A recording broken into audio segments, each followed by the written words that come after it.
അപ്പോൾ ഇലങ്കോർ റാം എന്നൊരു ഡയറക്ടറിൻ്റെ ഒരു ഡാർക്ക് ഹ്യൂമർ അല്ലെങ്കിൽ അഡൾട്ട് കോമഡി ജോണറിൽ പെടുത്താവുന്ന ഒരു സിനിമയാണ് പെരിസ് എന്നുള്ളത്. സിനിമയിൽ വൈഭവും സുനിലുമാണ് പ്രധാന വേഷത്തിലെത്തിയത്.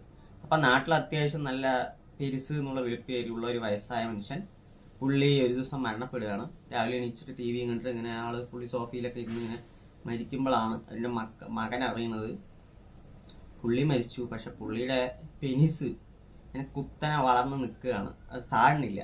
അപ്പോൾ അതിൽ ഈ ഒരു തോട്ട് അല്ലെങ്കിൽ ഈ പ്ലോട്ട് പറയുമ്പോൾ തന്നെ നമുക്ക് ചിരി വരുന്നുണ്ടല്ലേ. അപ്പോൾ അത് കൺസെപ്റ്റായി എടുത്താണ് ഈ സിനിമ അതാകുന്നത്. കാരണം അത്യാവശ്യം പേരുള്ള പുള്ളിക്ക് ചെറിയ വീക്ക്നെസ് ഒക്കെ ഉണ്ട്. അത് ആദ്യത്തെ ഒരു ചെറിയൊരു സീനിൽ തന്നെ കാണിക്കുന്നുണ്ട്. അന്നേരം ഇത് നാട്ടുകാർ അറിഞ്ഞാലുള്ള അവർക്കൊരു നാണക്കേട്, ഭയന്ന് ഈ മക്കളും ഭാര്യ മരുമക്കളെല്ലാവരും ചേർന്ന് ഇത് എങ്ങനെയെങ്കിലും ഇത് പ്രോബ്ലം സോൾവ് ചെയ്യാനായിട്ട് ഈ മരണം കുറച്ച് നേരത്തേക്ക് മറച്ചു വെക്കുകയും അറിയിക്കാതെ കുറെ കൊണ്ടുപോവുകയും ഇതിനെ സോൾവ് ചെയ്യാൻ ശ്രമിക്കുന്നതൊക്കെയാണ് ഈ സിനിമ പറയുന്നത്. ഈ സിനിമയിൽ രണ്ട് മക്കൾ തമ്മിലുള്ള അച്ഛനുമായിട്ടുള്ള ഒരു ബന്ധം കാര്യങ്ങൾ ഒരു ചെറിയ സീനിൽ തന്നെ ഇമോഷൻസ് കാണിക്കുന്നുണ്ട്. ത്രൂ ഔട്ട് ഒരു ഹ്യൂമറസ് ആയിട്ടുള്ള കുറെ സംഭവങ്ങൾ ഈ സിനിമയിൽ നടക്കുന്നുണ്ട്. അതിനനുസരിച്ച് നല്ല കാസ്റ്റിംഗ് ഉണ്ട്.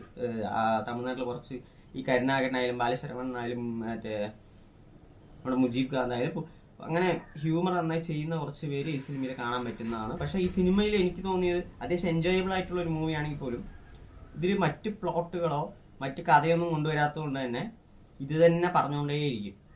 പക്ഷെ അത് കുഴപ്പമില്ലായിരുന്നു. പക്ഷെ ഒരു ഡ്യൂറേഷൻ ഇത്തിരി കുറയ്ക്കായിരുന്നു എന്ന് മാത്രം തോന്നി. കാരണം 2 മണിക്കൂറിനടുത്തുണ്ട് ഈ സിനിമ. അപ്പോൾ ഈ ഒരു സംഭവം മാത്രമായതുകൊണ്ട് ഇപ്പോൾ ഒരു പോയിന്റിൽ എത്തുമ്പോൾ തന്നെ നമുക്ക് ഇത് ഇത്രയും പോരെ അല്ലെങ്കിൽ അങ്ങനെ തോന്നിപ്പോകുന്നുണ്ട്. ബട്ട് സ്റ്റിൽ ഒരു വെറൈറ്റി പടമാണ്. നല്ല ഹ്യൂമർ അത്യാവശ്യം നല്ല രീതിയിൽ വർക്കായ ഒരു സിനിമയാണ്. നിങ്ങളപ്പോൾ കാണുക, OTT കിടപ്പുണ്ട്, കണ്ടിട്ട് നിങ്ങളുടെ അഭിപ്രായങ്ങൾ പറയുക.